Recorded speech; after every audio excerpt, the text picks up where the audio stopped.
తులారాశి. ఈ రాశి వారికి ఆదాయం 11, వ్యయం 5, రాజపూజ్యం 2, గౌరవం అగౌరవం 2.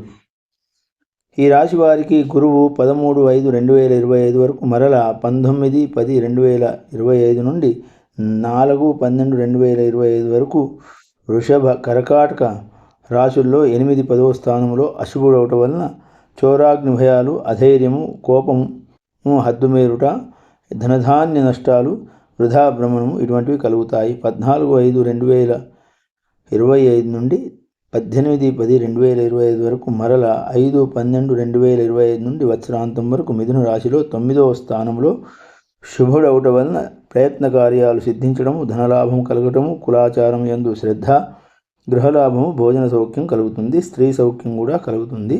శని ఈ రాశి వారికి 30/3/2025 నుండి 17/4/2025 వరకు మరల 11/10/2025 నుండి 10/1/2026 వరకు కుంభంలో 5 స్థానం లోపల అశుభమవటం వలన ప్రయత్న కార్యాలు నెరవేరకపోవటము, మనోవిచారం కలగటము, నీచ స్త్రీల వలన కష్టాలు కలగడం కలుగుతుంది. 18/4/2025 నుండి 10/10/2025 వరకు మరల 11/1/2026 నుండి వత్సరాంతం వరకు మీనరాశిలో 6వ స్థానం లోపల శుభుడవుతాడు.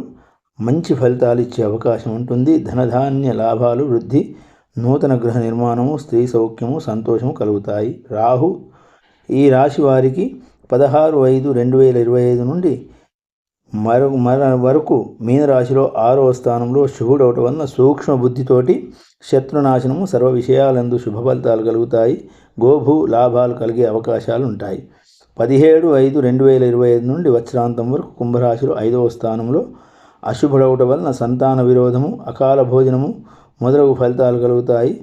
కేతు వీరికి 12వ స్థానం లోపల అశుభుడవటం వలన ధన నష్టము కలుగుతుంది, నేత్రబాధ, శత్రుభయము, ప్రయత్న కార్యాలు భంగం కలగటము, తరచు ప్రయాణాలు, స్థానచలనం కలుగుతాయి. తర్వాత 17/5/2025 నుండి 11వ స్థానం లోపల వత్సరాంతం వరకు శుభుడవటం వలన భోజన సౌఖ్యము, నూతన వస్త్ర ప్రాప్తి, తర్వాత చేసే కార్యక్రమాలు యందు జయపూర్వం కలుగుతుంది. ఈ రాశివారు రాహువుకు మరియు కేతువుకు దాంతోపాటు శని, గురువులకు జపతపాలు చేయించుకోవడం మంచిది. జపము మరియు హోమాలు చేయించుకోవడం విశేషమైంది. ఓం స్వస్తి.